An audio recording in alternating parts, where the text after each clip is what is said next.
How we doing, folks? It is your boy Marcos, kicking it off here with some Manic Monday Part 2. If you didn't see Part 1, I'm annotated below. I talked a little bit, went in depth about the class, you know, what I like, what I didn't dislike, and I'm going to keep talking about that. But first off, let's check out this maneuver right here. I got really lucky there was nobody to my right. Normally there's always some LMG sniper, some crazy dude just waiting there to do some damage. This time there was nobody. I was in awe. I almost didn't know what to do. So I pushed up over there in the spawn, came back out though. And this is kind of how I like to play Nuketown. I don't like to rush up in there and make sure that they flip. No, I'll give them a chance to spawn there 1, 2, 3 times. This is as far as I like to get.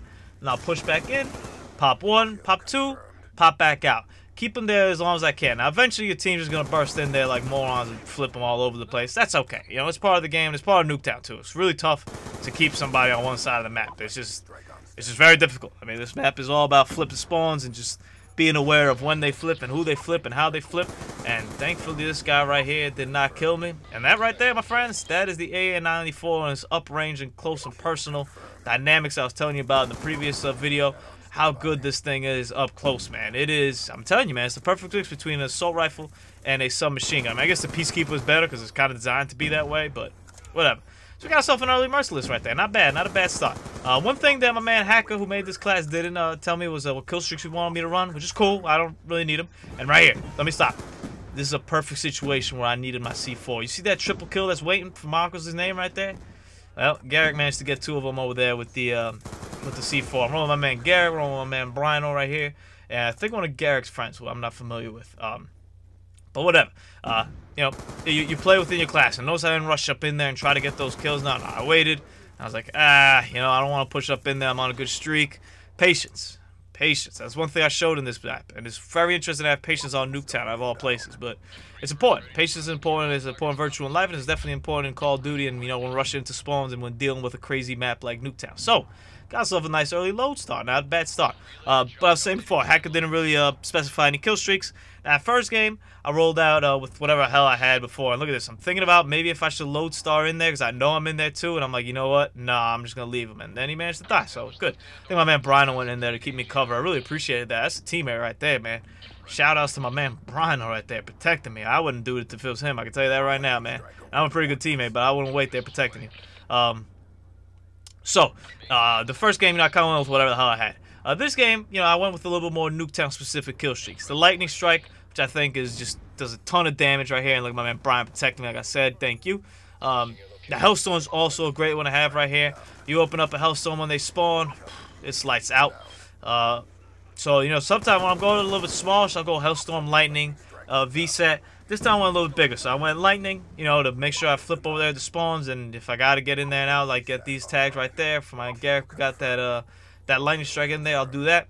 And I get the V-set, obviously. V-set is a go-to streak for me. I mean, that thing's just beautiful. And then the Low Star, which I think does a pretty good amount of damage right here. As long as you keep them out of the houses, you can kind of sneak it in the houses as well, so no worries on that regard. Now, tasting down my man right here, managed to get the kill, and I got myself a text message. That's what I'm talking about. What is that? Oh, Joey. Oh, boy. Dangerous, dangerous stuff. So we got another load star. I'm like, you know what, man? They got the V-set there all the way on the other spawn. I'm too lazy. Let's just ride back up in here and do some more damage. So this class is really good.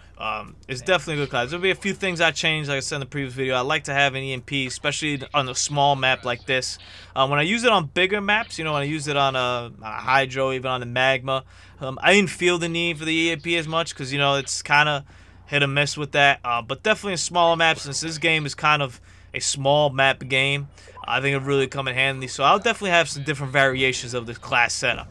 I'll definitely keep the extended mags. So that was the one thing that when I got this class, I was like, oh yeah, extended mags, that's what's up. Because I really don't use them that much on extended mags. And that's one of the issues I have with the Type 25. And I've started throwing the extended mags on it. It's great. I like it. I like it suppressed. I like the damage it does. I like how playing with it. I like how it feels. But the extended mag, just the mag count, it fires so fast. You're out of bullets so quickly. It's not that much fun. Extended mags kind of helps out with that. And this guy, I did not know he was upstairs there, and it's very unfortunate because if I would have nailed one or two of those guys, man, we had had 3 low stars this game, which isn't too shabby, but whatever. Either way, though, we managed to dispose of these guys pretty quickly, and this is why I really like the V-set on Nuketown. Because 9 times out of 10, you wouldn't know if these guys are spawning anywhere, and this dude, he just gave up. He just completely gave up. And I'd love to find out, when you see these people that aren't playing, I'd love to find out what happened. Like, you know, I could understand you might not play for a little portion of the game. Maybe something came up that you have to handle urgently. All right. But there's a lot of them, man. Like, you know, I go through nights where there's... Check this dude out. Let me just interrupt myself. Look at this. You saw how I died? I thought I got, like, hit with, like, a bullet, but he managed to put a ton in me, man. Good for him. That's suppressive work, because I had no idea of that man's existence.